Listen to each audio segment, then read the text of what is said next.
What's up, gang? How you guys doing? Welcome back. This is episode 6 of the Turn Into podcast. I've got Hillel from Backstage Baseball in the house. We're going to be talking all things baseball. Yankees, we're getting closer to the playoffs, so things are going to get crazy. We have a lot of stuff in store for you as we get closer to the playoffs, too. So be sure to subscribe to both of the channels if you haven't done so yet. Okay? We greatly appreciate it, but we also do not want you guys and gals to miss anything good. Okay, with that, I'm going to turn it over to Hillel. Hillel, thanks for coming on, dude. How you doing? Thank you so much. As we mentioned, episode 6 is going to be better than ever. We have a lot of fun topics to talk about. We're going to get you guys involved in this one. So let us know what you guys think in the comments. As Jason mentioned, we have a lot in store for you guys coming up into this postseason. Let's start off talking about some history. We had a lot of history this week in baseball. No, we had Albert Pujols hitting his 700th home run and Aaron Judge hitting number 61. So let's just let you guys know, if you didn't know, that happened. Pujols 700 on Saturday and Friday night, and Aaron Judge hit 61 Wednesday night, I want to say. Thursday? Yeah. Wednesday night. So you're the fan that catches it. What are you doing? Are you giving the ball back to Judge? What are you asking for? Jason, what are you asking for? Personally, I'm not asking for anything.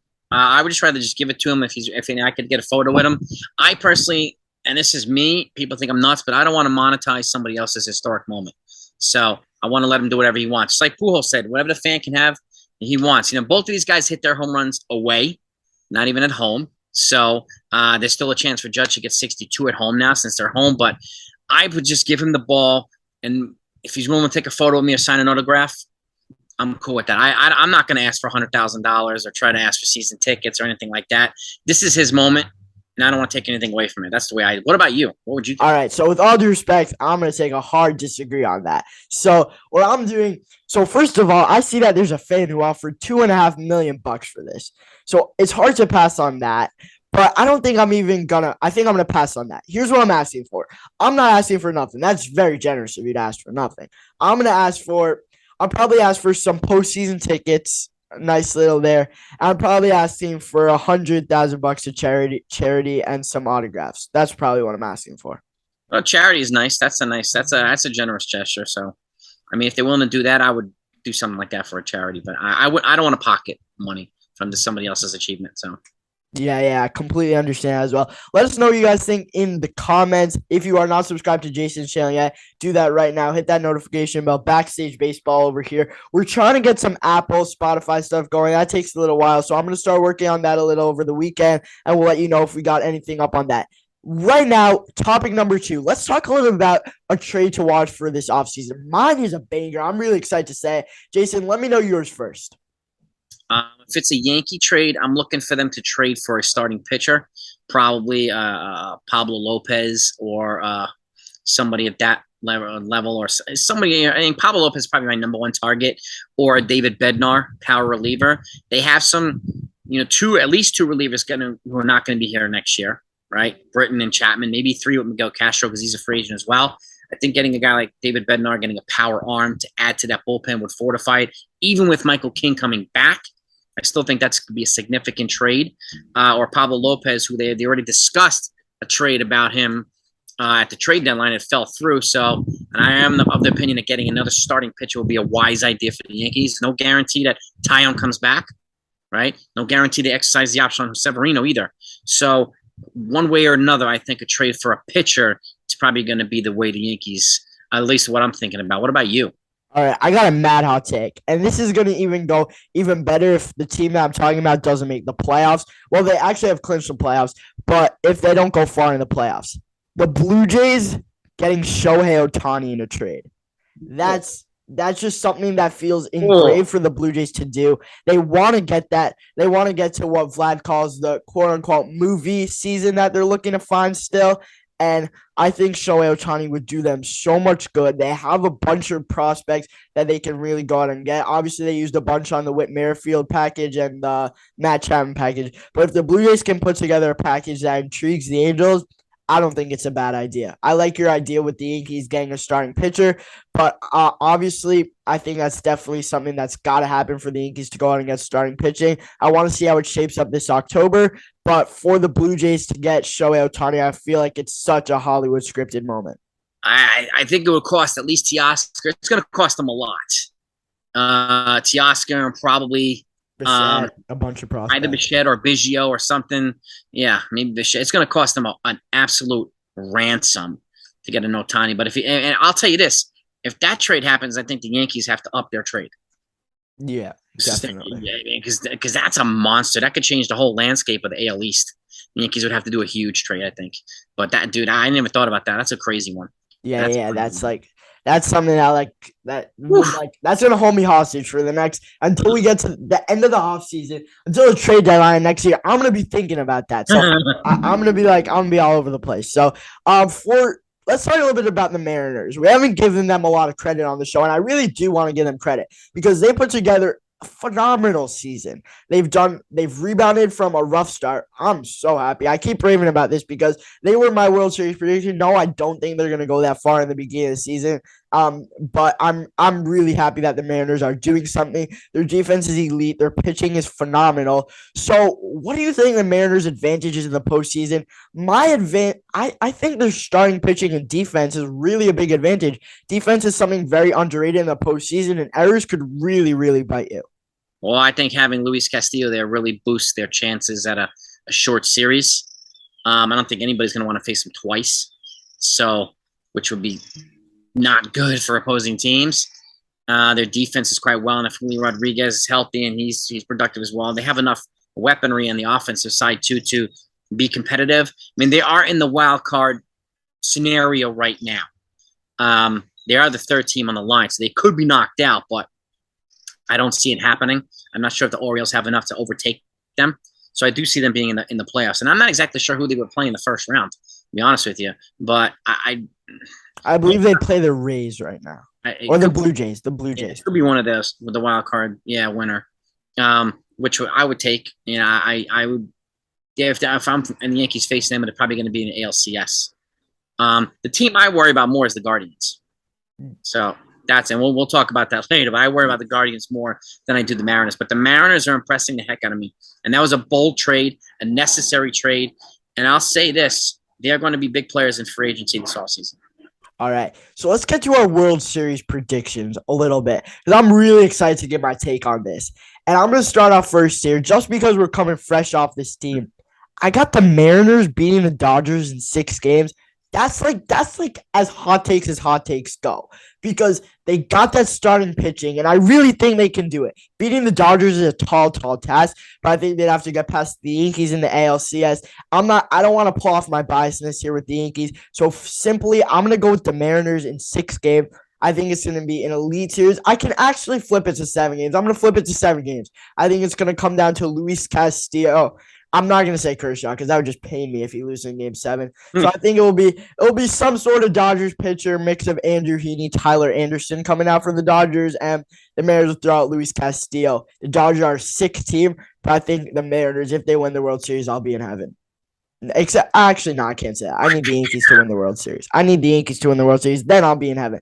Mariners win the World Series, quite impressive as well. I need the Yankees to win the World Series, but I actually have a surprise team that probably nobody's going to agree with. I have the Cleveland Guardians winning the World Series. They have a sneaky, underrated offense. They have the best strikeout rate offensively in baseball, the lowest strikeout rate. And these teams, the Dodgers, the Mets, the Astros are all high strikeout teams. And they have exactly what they need to neutralize them. Now, the key is going to be them is going to be their starting pitcher. Can it hang with some of these big firepower teams? I have them beating the Dodgers or the Mets in the World Series. I can't tell between the Mets and the Dodgers, but I'm leaning towards the Dodgers because of their pitching and the inability of the Mets to kind of stay healthy. So I'm taking the Guardians over the Dodgers in 6 games. And again, that underrated weapon, that very patient, methodical batting lineup it's gonna cause chaos for a lot of teams. Yeah, definitely. They're a young team. They're all that cool flashiness. I'm surprised we haven't seen all those bat flips and the flashiness from the modern day Guardians, but it's definitely exciting to see. Very intriguing. They were coming off a really, really tough what you want to call it, beginning of the season. They were not great, and then they really flipped the switch. We'll get to that a little later. I don't want to get too far into my next topics. But let's talk a little about Don Mattingly. He's kind of become a free agent manager, I guess we can say, coming into this offseason. And without a doubt, he's one of the best managers. I can't remember if this came up on one of our shows that we were talking about or if it was on one of your live streams or something. But we were talking about Don Mattingly possibly being Yankees manager. What do you think about that? I think there's a lot of sentiment. I mean, we hear an awful lot of fire Cashman, fire Boone. And in all honesty, we know that's not happening. Okay? We know it's not happening as much as people want. I think Don Mattingly is going to take a year off and probably do the booth, commentating and whatnot. And at some point, he may spend some time with his family and at some point get back into managing. I'm not sure he's going to jump into it right away. But I think he has some unfinished business in the Bronx. And I would love to see him get a World Series one way or another. You know, we missed it by 1 year. He retired in 95. They won it in 96. That breaks my heart because he's my favorite baseball player of all time. So if there's an opportunity for him to become a manager, I would love it to be for the Yankees. I don't know when it's going to happen. The timing, just Boone has taken his team to the playoffs 5 consecutive years in his first 5 years as a manager. It's never happened in baseball before. So that's going to be, and again, Boone, as we know, is kind of a yes man, right? I can't see Mattingly doing that. He's a little bit more old school. So I think there's going to have to be a different scenario where he's going to get an opportunity to manage. But he is one of the best managers. He's great with players. He was a former elite player. So I do hope it happens with the Yankees when it does happen. So I just don't know what the timing is. What are your thoughts? Bro, I don't know what's with me and the Big Mouth Blue Jays today, but I gotta say, like, the Blue Jays feel like such a perfect fit. They fired They fired their manager this past year, and they have an interim manager right now. He's not doing a terrible job, but they haven't lived up to their hopes. So I really think that Don Mattingly can really, really go in there and do what maybe the Blue Jays are looking for. If he doesn't do what you said, he doesn't take a year off for baseball, I think next year would be the perfect year for him to enter as, like, kind of redevelop the Blue Jays team a little. He's a typical, I mean, to me, he was an elite superstar player, but he felt like a blue-collar player every day. And I think that same approach is what he would be a manager. And as a Blue Jay, I think he would bring that approach and a different type of outlook and perspective and philosophy to that team, who is obviously uber talented, right? Uber aggressive, but I think sometimes they put their foot in their own mouths and they prematurely celebrate things. And they could use that fire in there. But, I mean, Girardi did quite a bit of that, but Mattingly was a player of a different level, different caliber. So I think he could bring a lot of different, again, a lot of different dynamic to that team. I never even thought about that either. So that'd be a punch right in the gut if he managed the Blue Jays and led them to a World Series. Oh, and what if they traded for Ohtani and then got? Oh, that would suck. Oh God. Oh, God, don't even put that in my mind. Yeah. Oh, that would be brutal. That would just be terrible. Brutal. Yeah. No, I mean, it seems like every time, like, the Yankees have a bad offseason and another team has a good offseason, I feel like it seems like it's ending up good for us. I don't know. I'm just putting it out there, but I can't say what the end result's going to be for us. But we'll definitely start talking about it later on in October. Okay. If that happens, then that's going to be a good topic to talk about. Maybe it will only get his own video. All right, let's talk a little bit about the Yankees now. I'm excited to talk about this. So I realize I've been putting the Yankees at the top a little, not fair to other teams. So I moved them down in the script a little. So we're going to talk about them as our third to last topic. So I want to talk about Aaron Hicks and DJ LeMay. What do we think? Are they making the postseason roster? It's funny. So this way I look at Aaron Hicks. I mean, he's been pretty much terrible all season, but now he's been better the last 2 weeks, right? And is it because he's been just, mechanically better, or is it because he's batting ninth, Judge is leading off, so they don't want to throw to Judge, so they have to throw to him. He's seeing better pitches, and it's easy for them to get him out. So I can't tell.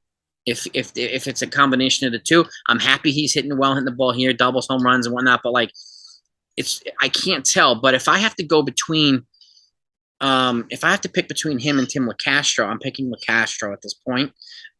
Just because he brings the speed, aggressiveness to the lineup. Hicks has been better defensively, but at this point he hasn't built up enough. I don't know if it's credibility or just enough in my eyes to justify putting him on the postseason roster. If I have to choose between him and Marwin, I'm choosing Marwin because of his versatility. So, and again, I can't tell whether his spot in the lineup is helping his at bats because people don't want to pitch to Judge because he's leading off, right? So that I can't tell. Now, in terms of DJ, he's back today, or yesterday, I should say. He was activated right? They optioned out LeCastro, who I could still see as being a part of this lineup or postseason roster because of his versatility.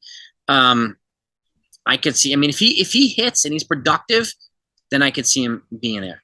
And I think he has to hit and be productive enough to justify them moving on from Marwin, because Marwin is essentially the DJ right now. He's the Swiss Army knife, right? He plays different positions, and he's been relatively productive. Not an elite defensive first baseman, but we don't really need him to be. So now that Rizzo's back, so it's going to be depending on health, I think, in my opinion, for DJ. Hicks, I'm up in the air. I'm less confident about Hicks being on the postseason roster as I am DJ. And if I had to choose between the two, I'm choosing DJ. What about you?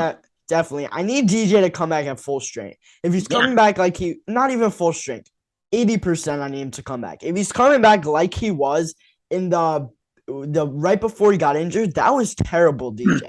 I don't think he justifies for a roster spot. If he a postseason roster spot, if he comes back like that, there's just no need to have him on the roster. It's an automatic out. He's not hustling. He's not playing great defense with that toe, and I think they should just rest him up until maybe give him till the ALCS if they need. But I think if he doesn't come back right, they just gotta let it sit. They can't push it, and if he's not right, he's not right. That's what it is. I think Oswaldo Cabrera definitely locked himself into a postseason spot. He's gonna be a phenomenal player. He looks like he's finally figured out. Hitting wise, he's great on defense. He has a cannon of an arm we've all seen, and he's just impressive. Now, let me bring it to the next topic. How do you set up the Yankees bullpen come October time? You see, we got Clay Holmes, Loaizaga, Licky, Chapman, Britton. We got a bunch of puzzle pieces. We got Trevino, Marinaccio, Schmidt. Let me know how you're shaping up. Let's shape it out like this. Let's say Frankie Montas goes 5 innings. We're up 3-2. How are you shaping out the bullpen for the rest of the game? At that point, I'm gonna bring in I'm gonna go Efros. All right, I need Lucas Licky. He's been really good in low leverage situations, 6 innings, stuff like that. Wandy Peralta is gonna be the key too. I need him to be healthy. He's on the IL right now. Now he was the guy to came in and clean up messes, right, for the Yankee bullpen a lot. Trevino's doing that now. So. And I'd love to have both of them in the lineup. I mean, I need one guy to do that from the right side and one guy to do that from the left-handed side. So I want Trevino, I want Wandy, I want Efros, who's kind of coming into his own. He's a pitcher with a lot of movement on his pitches. So Marinaccio's got one of the better changeups in baseball, and definitely the best changeup on the team. Clay Holmes, and I think we need more of these guys to make Clay Holmes' job easier. Right? He's not the same first half of the season Clay Holmes yet. He's good, but he's not there yet. So those guys are absolute musts. If Britton gets it right, I would keep him on there too. I'm still unsure about Aroldis Chapman. He's been good recently, but I don't know if the Yankees have enough confidence in him. And if I have to choose between him and a guy like Wandy, I'm going with Wandy. In all due respect, Clark Schmidt, I think, has pitched himself off of the postseason roster right now. We need to see more from him. Montez, I could see being one of the long relief guys. And right now, the Yankees are in a little bit of a bind. Like they said, they announced that they made it clear that they want a 4-man rotation, right? My 3 are Cole, Nestor, Herman. The next spot is up for grabs between Taillon, who's been good, right? Been really good lately. Severino has been really good as well. So what happens at that point? And Montez hasn't shown us enough to be part of this rotation. So if he comes back, personally, if he's not healthy, I would sit him, rest him for the offseason, get him ready for next year. I can't let one start determine his whole postseason. So, I want 2 of these guys in long relief. So, who? I don't know. Herman, to me, has done enough to justify being in the rotation. So is Taillon. But if I choose between Herman, Taillon, and Severino, I'm choosing any one of these guys for the rotation. I want the other 2 guys in long relief. That makes it easier. It kind of creates a bridge to the short relief guys who we just talked about as well. So that's kind of the way I would look at it. I think it's a fair building block towards these short relief guys. But right now, and Johnny Loaizaga too, I'm going between Loaizaga and probably Efros as a closer right now. I would put Holmes in the 7th and let him work his way back as well, just to get a little bit more confidence build up. So what about you? Yeah, definitely. So, excuse me, I did forget that Montas was listed that he was probably going to come back as long relief. I did forget about that factor. So let's say that's Taillon instead of Montas. But let's just get a little off topic here. Montas, if he does come back and his shoulder is better, that could, maybe we didn't see the 100% Montas yet. We'll get to that a little later. Let me tell you a little bit about what I would go with. I have the 6th inning would be Marinaccio. the 7th Holmes as well, the 8th Efros, and the 9th I'm going Johnny Lasagna because he's looked phenomenal as of late. And I need Holmes to be back to that 9th inning guy because we've seen the Yankees have learned the hard way that they need that good guy coming in the 9th inning, that consistent guy who can get you out quickly, especially come October. Yeah, and I mean, losing Michael King kind of threw the bullpen out of whack. So they're still I think they're still putting the finishing pieces together. But I would have no problem putting Lasagna at the closer. No problem with Efros. Like, they have enough guys to figure it out. And like you said, to Montez. And the other thing, too, I mean, even with some of these guys who are converted starters if they're long relief, and I talked about this with Hector from Morning Brew, like, you could essentially you could start a game with Herman and then transition to Montez, right? Generally, when a lineup sees a pitcher for a third time, then they start to catch up to him. If you do that, they'll never see the guy a third time. So you'll see him once or twice, and you get another guy in there once or twice. It makes it more difficult for the lineup to adjust if the pitcher's pitching well. So there's still quite a few moves that the Yankees need to make, but I think they have enough pieces to solidify what they need for the postseason. Yeah, definitely. So a bunch of other teams that have some solidified players for the postseason that we brought up a little bit. That's the Guardians and the Braves. They've had impressive rebounds. They've got off to a horrendous start the season, and then they've really rebounded. The Braves and the Guardians both being kind of young teams, and they've really done a nice job, especially the Braves locking up some of the young players. Where do you think these teams are going to go? What do you think they're going to do? And talk to me a little bit about their impressive rebound. Well, I'm very impressed with both of them. And again, like the Guardians are a non-flashy team, right?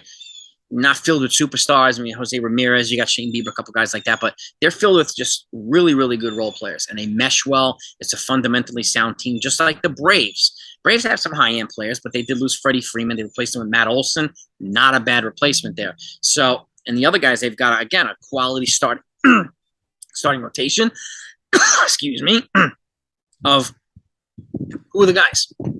Can't name the whole rotation. But they got a 20-game winner, Max Fried, and a bunch of other guys. They got Kenley Jansen in the bullpen. They have enough to, and again, Dansby Swanson, you got, excuse me, Ronald Acuna, you got Albies, all these guys. So young superstar nucleus team, and like you said too, they locked up most of their young guys. So they're going to be here, and I think they're going to be formidable for the next decade. I do think this year is a little bit different because the Mets kind of invested a lot of money. They brought in a lot of high-end players. So, but the fact that the Mets cannot hold off the Braves and create any gap, the Braves, what are they, a game away from the Mets? Yeah. Just shows how good the Braves are. And again, they're defending world champions. They know what it's like to win a World Series. So they're going to be there towards the end. Would I be surprised if they made the World Series? Not at all. Not at all. I've already predicted the Guardians to be my surprise World Series team. As much as I would love the Yankees to do that, would I be surprised if the Yankees made it? No. But I'm very impressed with the fact that they've started slow and come back and put themselves right in the mix. That's what championship teams do, right? So I don't expect these guys to be 1-and-outs in the postseason. I don't. Yeah, definitely. So me being myself, who does a lot of research, Kyle Wright was the 20-win pitcher you're talking about. Yes. Spencer Strider's the young rookie. Jake Odorizzi, Charlie Morton are in there as well, along with Max Fried. So that's just throwing out you the names that the Braves have a lot of talent on that roster. Definitely, I really like the Braves' chances. I've seen what they've done. They've done a lot. They also have Bryce Elder. He is, I believe, I haven't seen a lot into him. 2-3, 2.76 ERA in the 2022 regular season. So haven't seen a lot out of him, but definitely can have him for a postseason start if you need him. They have Jansen. I don't know. I'm liking both of these teams come October. I'd like to see the Braves get back that NL East title from the Mets. But I think that is basically going to do it for today's video. So I don't have a player of the week for this week, but I got to tip my hat to Albert Pujols on an awesome career, an awesome season. Nobody thought he can do it. Everyone doubted him. And I want to tip my hat to him because he's put together an awesome year. And it's just been an awesome career for Albert Pujols. Really happy to see that he was able to do what nobody thought he can do. Hit 21 home runs this year. He hit 700, and just an awesome career. I would put a tribute at the end of this video, but we don't want to deal with copyright issues and all that garbage. So just happy to see what Albert Pujols can do here. So I think I can agree. Jason, what do you think? Albert Pujols Player of the Week? I would do Coe. I would do him and Aaron Judge, retired Roger Maris. So both of them get super duper kudos for tying. He's setting a 700 milestone. There's only 3-4 players in baseball who've done it. 4. And again, I think at some point in the next couple of days, I think Aaron Judge will be the new American League home run king. So, and I'm happy that a Yankee will be doing it. And I give both of them a lot of kudos. I mean, doing it in the New York market is a little bit different. And, he struggled a little bit to get that last home run, but that's what happens with big milestones. Barry Bonds even said that the hardest home run for him was 61. So, and again, it's not like Judge was slumping. He was in singles, doubles, walking, throwing dudes out from the outfield. So he was contributing to the team one way or another, and he was helping them lead him into the postseason, just like Pujols did. They've clinched as well, the Cardinals. So, to me, they're co players of the week. Yeah, definitely. So I got to give a bunch of shout outs here. I told people I'd do this for our consistent viewers. If you comment in our comments, I'm happy to give you a shout out at the end of all our podcasts. We'd love to show our love out to you guys. So these are guys I've seen some consistent. I apologize if I missed anyone. These are the people that I've seen. If you are, we'll get you in the next episode. Just drop us a comment and I will look out. 4 Train Express, Michael Mazza, Mark Seamaker, Lori C., and my boy Rizvo Turbine. All 4 of those guys, Eric Wallace as well. All those guys have been consistent watchers of our podcast. I'm sure there's so much more that I'm forgetting. Jason, if I'm leaving anyone out, feel free to add them in. But you guys, I need you to comment so we can get you in our next video at the end. We got a lot of plans for the postseason. Follow Turning 2 Podcast on Twitter. Link will be in the description. Backstage Baseball, myself, 161 River Ave, of course. All our Twitters will both be in the description. We're looking forward to an awesome postseason, riding along with you guys. Jason, was there anybody I forgot? There's a couple of folks I want to mention. Billy Branch is always out there, and RC from NYC is always there. And the other folks, I mean, across the board, Mark Tellinger, there's so many folks that support the channels and the podcast. So we thank you all. Yeah. And again, we miss you. We apologize, but there's so many of you. We would be here for an hour thanking all of you. So it'd be kind of like if we collected an Oscar and we'd be still announcing names while the music's still playing in the background because there's so many people we want to thank. So again, we're grateful for all of you. We really are. We thank you as always. Yeah, give us a comment if we missed you. We're happy to get you in the next video. I think that's going to wrap it up. And yeah. Nice. Well done, man. We'll see you guys next time.